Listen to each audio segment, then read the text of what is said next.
Egaa hordoftoota kiyyaa viidiyoo kiyyaa waa'ee Roozati. Roozanii akkuma kalee argamte jennee gammannee gammachuu guddaa gammannee alhamdulillaahi. Har'ammoo sa'aadanitti deebitee viidiyoo lammataa akkuma beekamu waraabdee jirti. Haalli Roozan keessa jirtu baay'ee namatti hin tolu. Kana jettee dubbachuu baattullee nama tokko miira isaa akkuma achi ilaaltetti argitaa jechuudha. Rakkoo cimaa waan jabaate jechuudha, waan jabaate. Abbaan dubbatee jira akkuma asiin dura dubbate abbaani. Roozan osoo waan ni fedhe galee ani rakkoo akkanaa qaba, rakkoon kiyya kanaa jettee dubbatu hin beeytu, rakkoo ofii dhoyfatti jedhetiniin dubbatee jira jechuudha abbaan.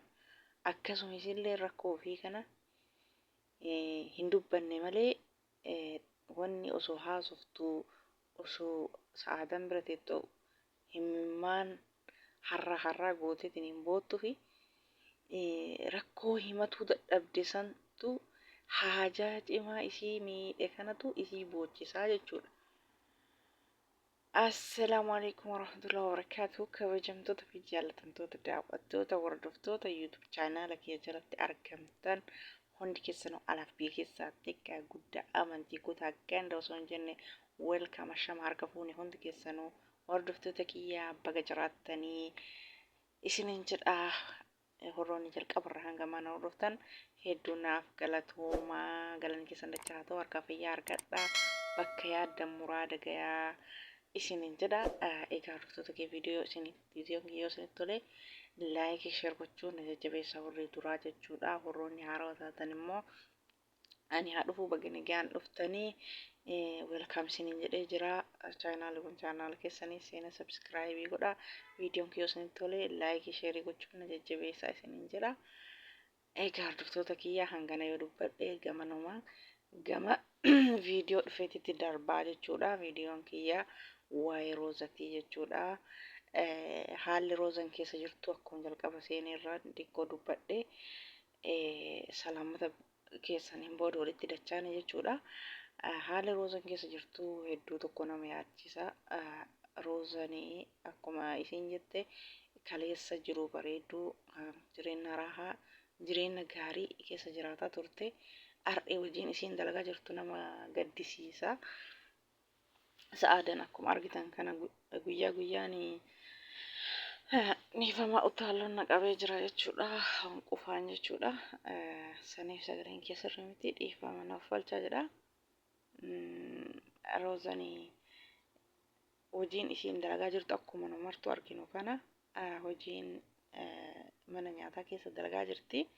Akkuma beekamu Sa'aadan immoo viidiyoo isii guyyaa guyyaa waraabdee gadhiisaa jirti jechuudha.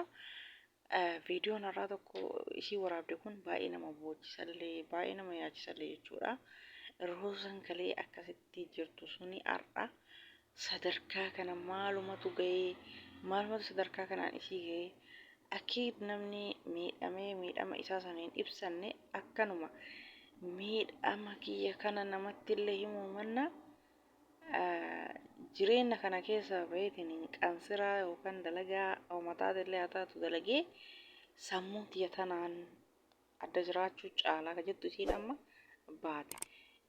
Rakkoo cimaa qabdiin jettiin rakkoo isii kana ibsattee hin dubbanne malee rabbi malee namni furmaata godhuuf hin jiru. Rabbi furmaata isiif haa godhu. Rakkoo isii kanallee akkuma abbaan jedhe namatti silaan himattu kaaba haadhaaf abbaatti ni manne nama biraatitti himattii miti. Duraanii yeroo viidiyoo waraabdu hordoftoota kiyyaa ani isiniin dhoyfadhu ani waan akkanaati kana jettee dubbatti. Amma immoo haalli isiin keessa jirtu immoo baay'ee tokko nama yaachisallee baay'ee tokko namatti illee hin tolu. Waan taate immoo hojii fayyalleen akkasuma itti jirti. Ammallee haadhaaf abbaa akkasitti jaalattee gite hunda aayyoo tiyya aabboo kiyya jettee himimmaan isiin argitanii adda viidiyoo waraabduun yoo waa'ee haadha ofii yoo waa'ee haadhaaf abbaa ofii kaafte akkanatti himaa kana ganna jettee bootti jechuudha. Namni yoo san akkasitti haadhaaf abbaa ofiitii akkas ta'u suni ani haadhaaf abbaa iyyuu hin qabu achittis galuu hin barbaadu yoo galillee nan du'a yookaan of ajjeesaa ani galumaa hin barbaadu. Rabbiin isii haa fayyisu, rabbiin isii irraa haa fuudhu. An akka kiyyatti sa'aadan asii achitti dhiiftee hin galtuu jedha. Sa'aadan ishii fuuteetiin hin galuu qabdi. Amma maaliifi isiin duraa dhokattee hafuura ofii dhoksitee hanga ji'a haganaa kana hanga ji'a haganaa kana hafuura ofii dhoksifattee akka namni tokko hin agarre namni tokko akka hin dhageenye jettee akkasitti dhokattee jiraataa jirti. Tas argamte malee kanaafuu amma achi sa'aadan achitti dhiiftee galte taanaan caafii isiitu hin qabattu. Waan cimatu itti jira ka haadhaaf abbaa hin qabu jettu kuni rakkoo cimatu itti jira jechuudha. Duraan haadhaaf abbaa ofii akka ajaa'ibaa kana jaallatti haadhaaf abbaa ofiitiif bootti. Har'a haati isii guddiste sun akkasii bootti. Viidiyoo kanallee waan arguu dhabdi namni bilbila hin fayyadamne hin jiru. Bilbila kiyya iskiriiniin na jalaa gubate jetti malee inuma argiti akka haadhaaf abbaan isii akkanatti saqaayyamaa jiran kana. Sababa isii rakkataa jiran kana inuma argiti jechuudha. Isiin hafuura isii guutumaan guututti dhoksifattee jiraachuu barbaaddi. Sa'aadan osoo wanni fedhe galee takka manaa baate isii soquuf waan goote guute rabbi isii haa gargaaru isiif haa laaffisu. Isiin akka godhattutti waa'ee galiinsaa hin heddu akkaataan godhattullee yookaan hin bootti yookaan garana mil'atti akka nama waa inni jetti kana inni jetti bakka haalli ishee uumaa namatti nama hin gammachiisu. Argamuu ishii gammanne malee haalli ishee nama maatii ofii kana ani haadhaaf abbaan qabu achittuu hin galuu waa'ee makanaatu natti hin dubbatiin jettu kun immoo baay'ee umrii jajjabaa wallah rabbiin isii haa fayyisu. Rakkoo isii asiin dura himataa turtee tokko lama viidiyoo isiitirra jira jechuudha. Seenaan isii waan isiin dubbataa turte amma rakkoo kabbaateetti jira. Rabbiin isiirraa haa fuudhu, rabbi isii haa fayyisu. Haadhaaf abbaa isii itti haa mul'isu, rabbiin haadhaaf abbaa isii itti haa urgeessu. Ka haadhaaf abbaa jibbisiise kun waan biraati. Rabbiin irraa fuudhu, rabbiin isii haa fayyisu. Amma sa'aadan achitti dhiiftee galte taanaan lammata caafii isiin argitu jechuudha. Caafima isii kanaan yoo achi gala of ajjeesa jetti. Haga waa'een ishii silaa isiinuu rakkoo ishii miidhama ishii hin himattu. Sa'aadan achitti dhiistee galuu hin qabdu. Kanaafuu maqaa isiitiif manaa baate takka manaa baate horrummaan sunu haadhamaaf abbaan sunuyyuu eega argite maa dhiiftee biraa dhufte jedhaniini sanbichaa miti amma achi lamuu deebteen argitu jechuu. Namni osoo haadhaaf abbaan akkana ta'u argu asiin dura miliqeetiin kan ji'a shanii maali ji'a meeqa jedhanii odda baatee badde 15 moo ji'a jedhani akkas jedhan na fakkaata. Amma caafii isiin agartuutti mulooyyuu fageeffatti jechuudha miila. Amma isiin ka haadhaaf abbaa jibbite waan biraati. Namni haadhaaf abbaa ofii jaallatu san haadhaaf abbaa hin qabu jedhe waan biraati. Rabbiin isii haa fayyisu, rabbiin isiillee haa aafiyu. Haadhaaf abbaa isii akkasitti isiif yaaddaa jiran san rabbiin nagaan isiillee gara sa'aadaaf laaffisee fi sa'aada wajjin galtee fayyaa rabbiin fayyaa isii tana faaya godhee fi bakkatti rabbi isiif haa deebisu. Mana nyaataa kana keessa dalagurra biyyuma namaa harka isiittu beeka, afaan isiittu afaan beeka. Biyyuma namaatitti deemtee dalagatu isii wayyaa jireen Itoophiyaa maallaqni mindaan hangam mindaan baay'ee xiqqoodha. Jireenyi qaala'aa homaa ishiin godhu kuni jireenyi Itoophiyaa maallaqni xiqqoodha. Eega dalagaa qansiraa sararatanyaa ta'uun hin oolle biyyuma arabaa deemtee dalagu isii wayyaa.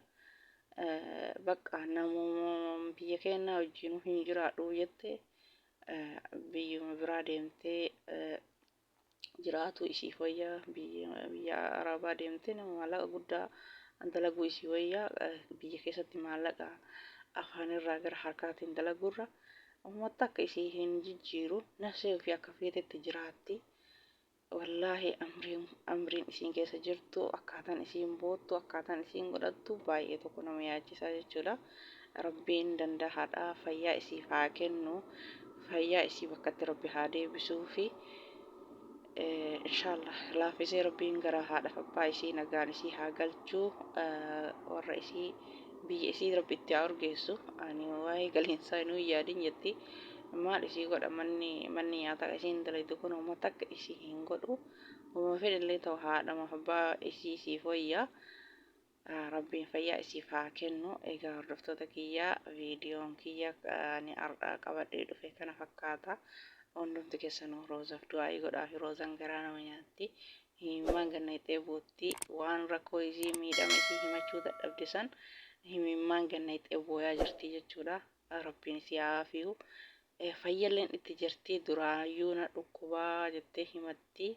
Ani namni na hubatu hin jiru, namni na beeku hin jiru. Haaliin tokkochisi haa beeku rakkoo kan kee rooza. Nu rakkoo tante hin beeynu ka beeku rahmaani. Rabbi rakkoo tante furmaata si haa godhu. Furmaata kalamuu cinqiin yaaddoon hiraariin sitti hin deebine rabbi si furmaata daddaffitte si haa godhu. Sihii akkana cinqamtee hiraaramtee yaaddoo keessa galtee tiniini maatii kee akkasitti kalee jaalattu san irraa baatee gana mana nyaataa keessa qaxaramtee hojjetta. Rabbiin kanaa miti. Durummaa kana caalutti rabbi si haa deebisu. Fayyaati rabbi akkatti si haa deebisu. Namni nama si yaadu, nama si hubatu. Rahmaan hin qabda yoo namallee dhabde maatii keessa.